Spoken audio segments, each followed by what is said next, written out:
it's across several realms. On one hand, they're on demand, so you can really adapt them to your schedule. And it is true that right now we're all connected in a way to work, and we have personal stuff going on, right? But the good thing about digital courses is that you have them there to, when you have that free time, rather than just binging on Netflix, you can just hop in and learn and really invest in your future, without having to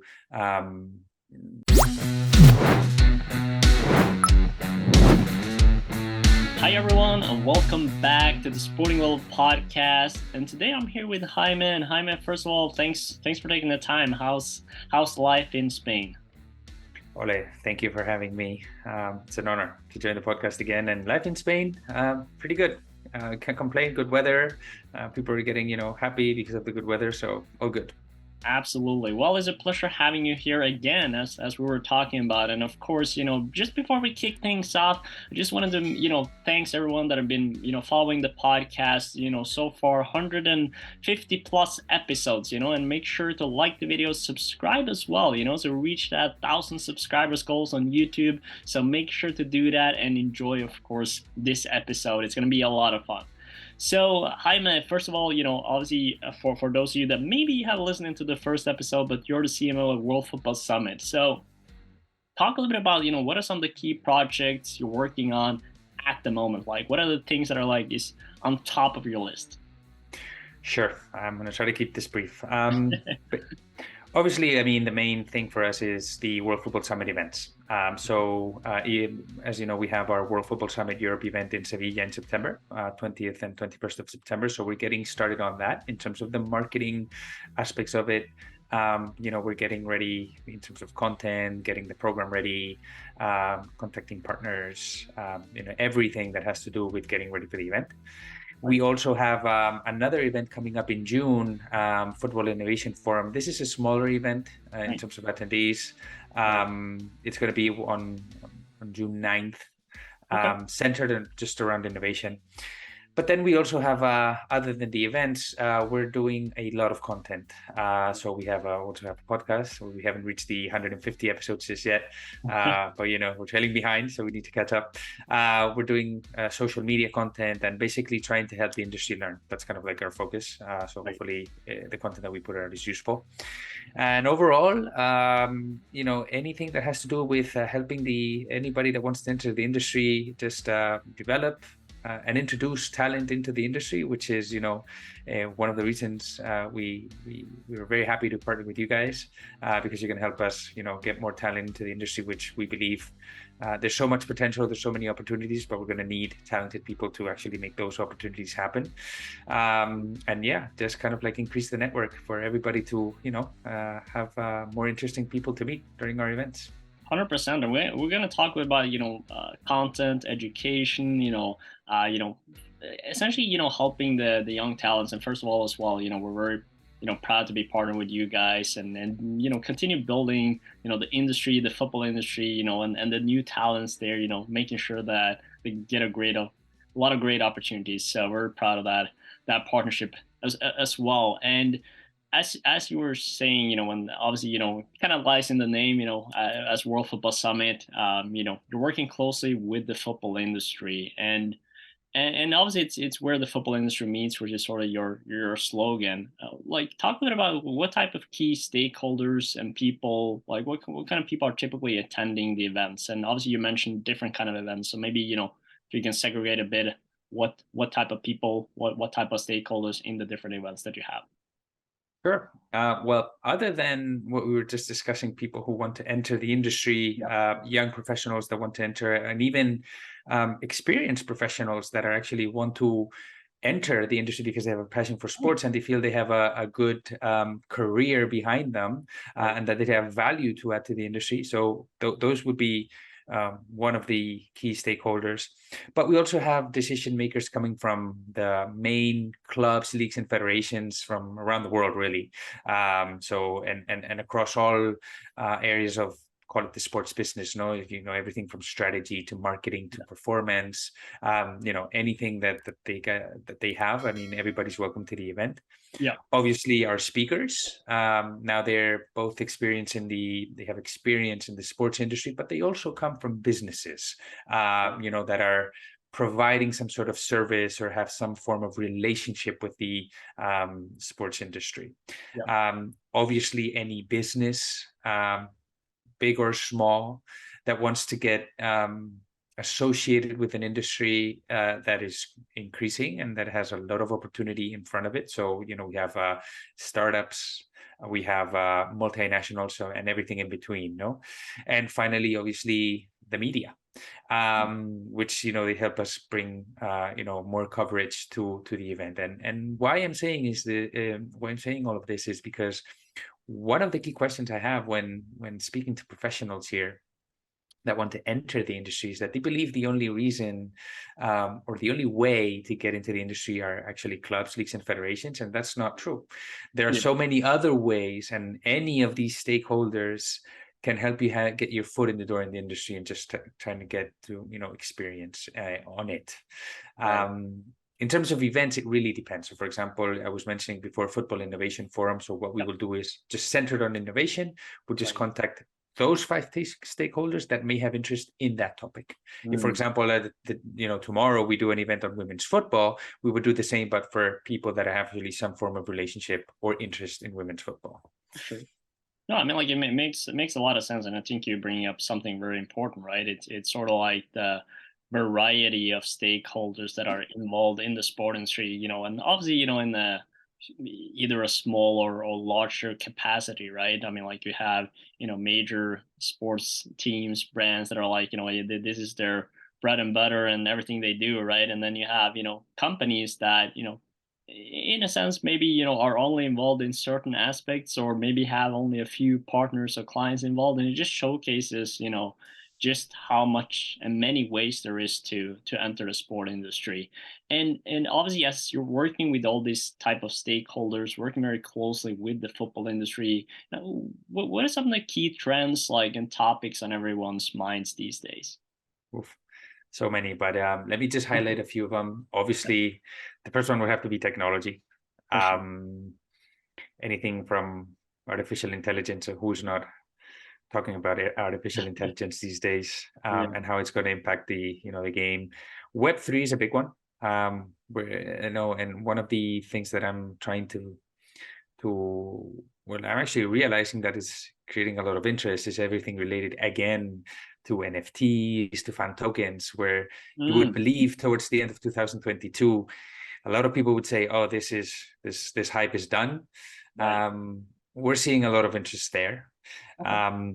Obviously, this has ties to another topic, which is of, you know, interest that not a lot of people know about, which is sports law.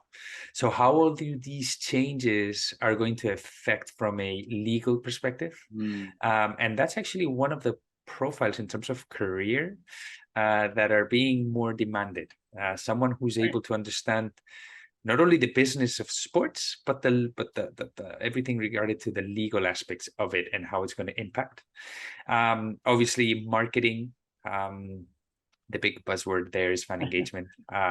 You know, everybody wants to get to the sports fan because they understand they're a very loyal fan base. Right. And then there are two topics that that we've seen great interest over the past few months. Obviously, one is women's football. One cannot avoid that because, I mean, women's football is just becoming a major sport if it hasn't Right. already, Right. and with the World Cup. And one of the things that we're also noticing is not only the game itself, but also everything that has to do with female leadership.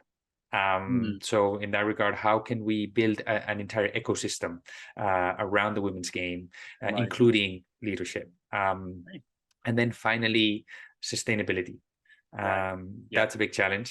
And you know, we do see that especially clubs, they're starting to get more conscious of the role they can play and that they have a certain responsibility to play Mm, to influence everything that has to do with you know, sustainable behaviors. Right. And I mean, like that's I think that's a really valid point of, from a standpoint of, all these, how can I say, sport is one of the few industries, right, that impacts so many people in the capacity that it does, right? And so the organizations, involved in that, whether big or small, they have, a responsibility, and in much more cases, a much more visible responsibility, and more noticeable in the market, right? And so, having this, and I remember as well, through the tons of podcasts we have had, in here, there's a few topics that kind of, start to repeat Come itself, up again and right? again, Yeah, right? yeah. Just sustainability, women's football, or women's, in sports, and obviously technology, right? But I think one of the key things, that you mentioned, that I think is very important, and probably, something for a lot of the future, industry leaders, those that want to get into the industry, where you mentioned, sports law, right, in terms of just the legal aspects of it. Because I mean, like, with all these new integrations, changes that are happening on, sustainability, on, technology, it's a new world also for the football industry and the sport industry Exactly. to handle it, right? So yes, obviously, understanding the industry is important, but you definitely need to understand, what are the legal implications, right, of introducing, these technologies, sustainability elements that the sport and the football industry are gonna, embark in the next, few years, and more moving. And to your point, and sorry to interrupt, Ole, but I was just thinking of a conversation I had with the CEO of the International Trade Association, Hmm. and he was mentioning to us that there's actually a possibility of having what's going to happen when games are played in the metaverse. Or even he was playing he was talking about registering trademarks for games in Mars. So Mm. there's just so many possibilities in there, you know what I mean? Right. So that's why I think realms like sports law become so interesting. So, Right. but yeah, sorry to interrupt you I there. don't know. No, I like that, but the digression. And I mean, like, hey, I think I'm gonna save some spots at Mars. There you go. You should. Yeah. We'll work a little bit ahead of the game. But yeah, no, I love that. And obviously, you talk a little bit about, and we kind of, touch upon it already, in terms of, the events, how that is an arena, for young and more experienced professionals and students to get a foot in the door, right, in the football industry. Talk a little bit about, the importance of educating, the future leaders through, your different event topics and the events that you do. Well, I think education is critical. Um, I have a lot of people approaching me on how to enter the industry, and a lot of them tell me, "Hey, I have a lot of passion for the industry." Right. Which, don't get me wrong, it's very, very, very important to have passion for what you do, especially in an industry like the sports industry, where not only you have a lot of competition because everybody wants to get in, but it's going to demand a lot of hours from you because of especially if you're associated with football clubs. Right. But again, it's not enough. And you were alluding to that before. The world is changing very fast, at exponential rate, especially when you talk about technology. So it's not just that you have to educate yourself once. You really have to have a continuous learning mindset, if you will. So you really have to get ready to educate yourself constantly on everything that's changing. For example, we're in the early days of Web3. We're in the early days of artificial intelligence, and this is just going to evolve. Mm. If you get left behind in terms of what's happening out there, you're going to lose your opportunity if you want to enter the industry, right? And we see this also in the topics that we cover during our events, right? They're actually a reflection of what's going on in the industry. Yeah. So when we build the panels, basically what we do is look into the dynamics of the industry and then say, hey, who are the experts that can help the industry understand this, right, better? Mm. And that's kind of like the goal we have with the program. make it as relevant as possible.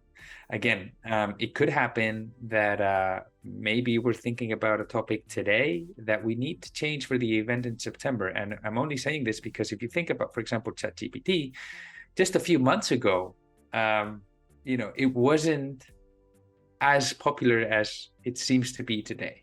Right. So there's just so many changes out there. And I think for young professionals and students, you really need to be willing to educate yourself, because that's the way to bring value Right. to the industry, right? Yeah. It's not passion. You really need to combine your passion with the value that you can bring to the table. Right. And the more knowledge that you have, the Right. more value you're going to bring. Yeah, and I mean, like, I think this is where, I remember from, back in the day as well, studying, right? And people like, your as a student, the new ideas, the new thoughts, knowing what is, kind of on top of the trends, right? And kind of having perhaps a better understanding of that than those that are working in the industry is sort of like your advantage, right? Because you're like fresh out of school, or you're in school, you're learning all this, new trends, perhaps in a better way, right? And so hence, that's the value that you're going to bring in. But obviously, in terms of education, there are many forms of education, obviously, more longer, shorter, digital, non-digital, courses, and looking a little bit into, the future of content, education, and knowledge. Why could kind of, digital courses on topics in the sport industry, football industry, be a great way to stay on top of industry trends and challenges for these, people that are seeking a career in sports? Mm-hmm. That's a good question. Personally, I would say that digital courses have a greater advantage across several realms. On one hand, they're on demand, so you can really adapt them to your schedule. Right. And it is true that right now we're all connected in a way to work, and we have personal stuff going on, right? But the good thing about digital courses is that you have them there to, when you have that free time, rather than just binging on Netflix, you can just hop in and learn and really invest in your future, Right. without having to really adapt your schedule to a physical course, if you Right. will. Yeah. Right. So at the end of the day, that really boils down your decision to, do I want to learn or not? Because I have no more excuses. I can Yeah. just log into the course whenever I want and just start learning. Right. So that would be, I think, one of the things. I think also the good thing about digital courses is that they're more, if you ask me, more specific. They're more tailored to what you want to develop. Whereas usually physical courses, what I find is that they try to cover more broad topics, which makes sense. Right. But at the end of the day, I think when you go into digital, you can really choose all those things that you want to learn and discard the ones that you don't want to learn, right? Right. So you can go by modules and all of that, right? Okay. And obviously, I think in terms of call it the staff, one of the things I notice is that digital courses make it easier for industry professionals to join certain sessions, to join and to give their classes, right? What I mean by this is, for example, I've been contacted to give classes out in certain universities. Right. It's much easier for me to join if I can join a digital course and I can join a digital session rather than me having to travel.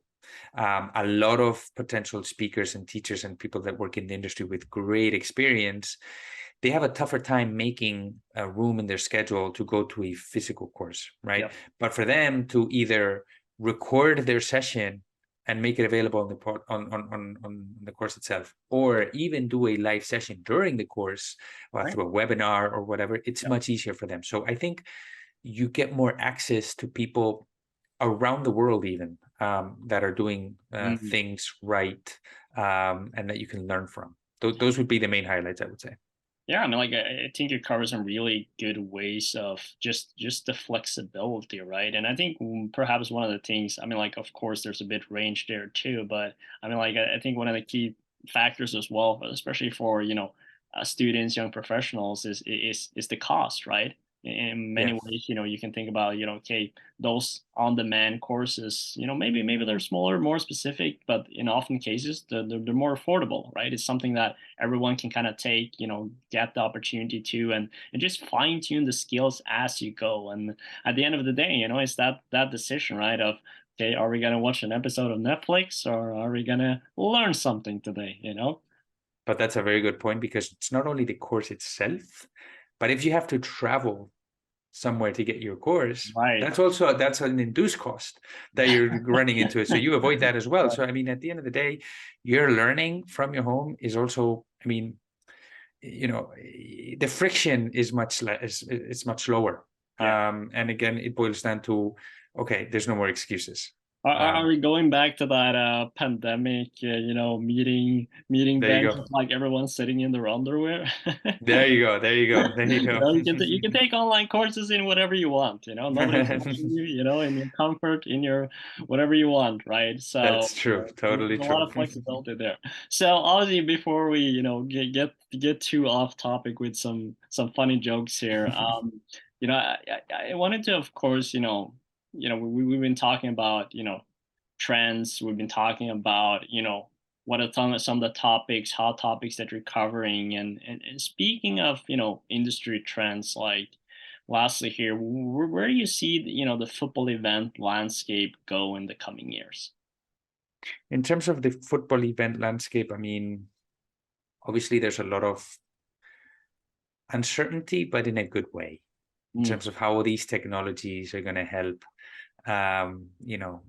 evolve the industry. So, for example, we're probably at some point down the line, I don't know when, we'll probably see big events being carried out in the metaverse, which mm, makes sense, right? Because at the end of the day, again, if done right, it reduces friction.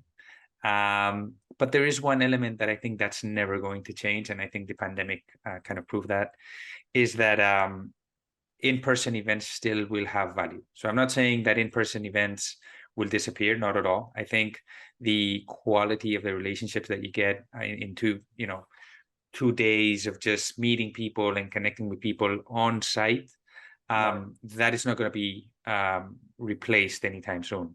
However, it is true that if you cannot attend an event because you're on the other side of the world, everything that has to do with augmented reality and the metaverse way down the line Mm, is probably going to help reduce the current friction that you have, where you just join through and you just see a webinar or you just see a streaming, and you connect people through an app, right. which, don't get me wrong, it works, but Yeah. it's not the same quality of Right. relationship, Yeah. right?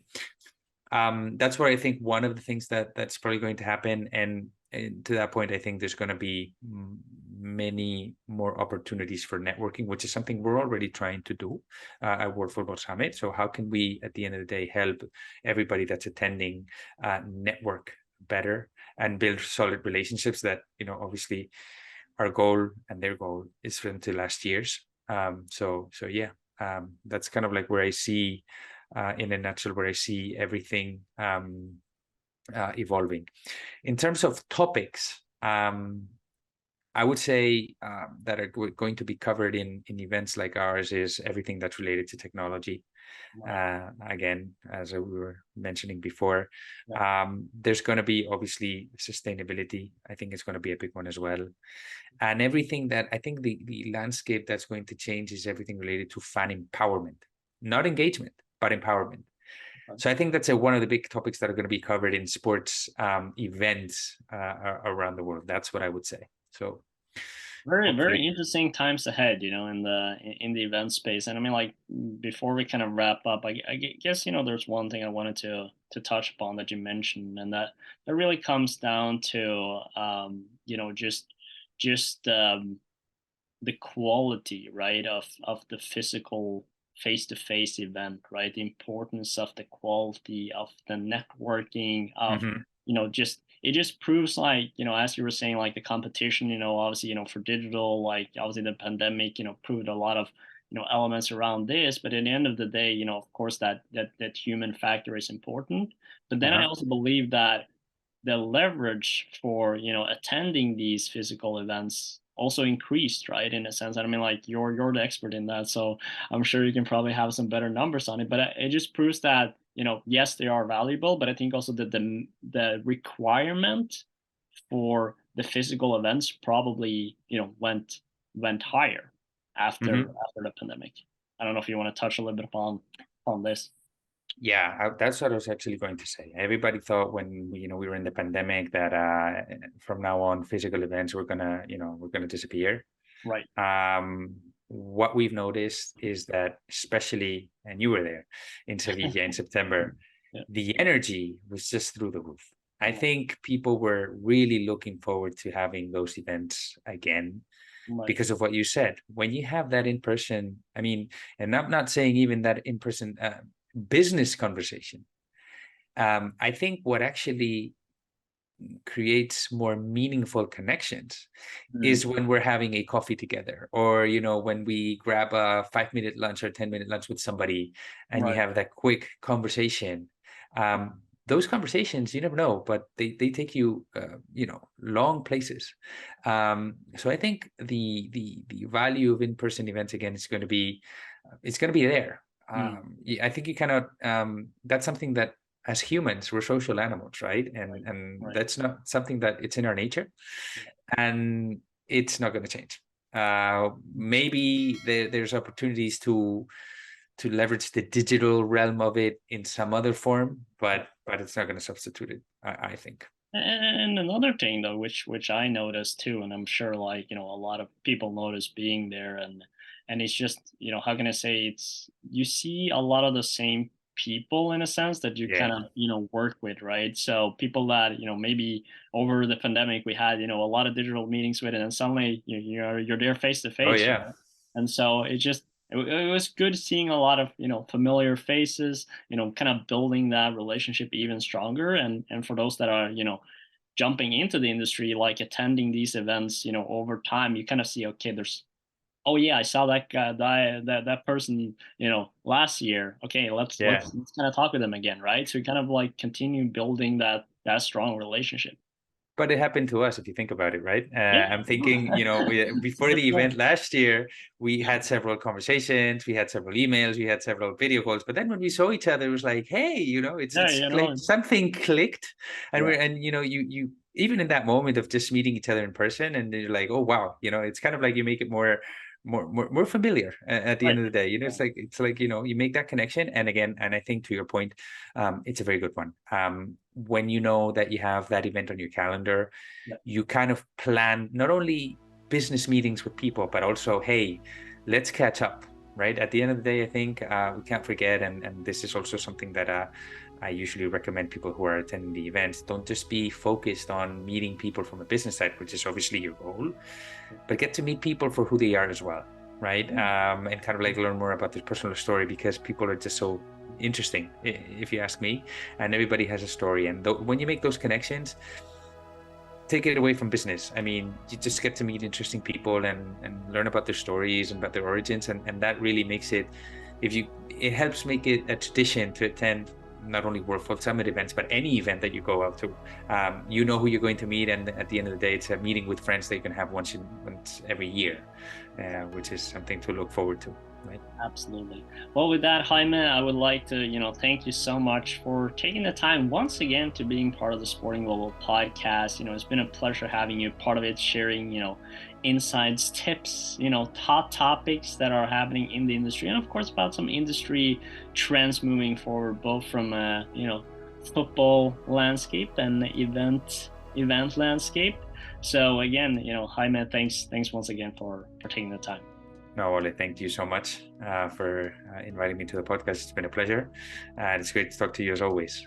Looking forward to come back a third time, and hopefully help your audience understand more about our landscape. Okay. Sure. Yeah, no, 100%. And for those of you that have been here all the way at the end, make sure to like the video, subscribe as well, and help us reach 1,000 subscribers. Make sure to sign up at sportingglobal.com to check out, also opportunities from World Football Summit. There might come up new along the way, so stay tuned for that. Connect with World Football Summit as well inside the platform. And then, of course, if you want to, explore some digital courses, check out at academy.sportingglobal.com. And with that, Jaime, you know the drill now. We have our Sporting Global podcast tradition with a little bit of Norwegian here at the end. So with that, as always, we finish with Vi snakkes, which means see you later in Norwegian. So that's what you have to say. Vi snakkes. There you go. Perfect. So All right. Jaime. Thank you, Ole. Have a good day. You too.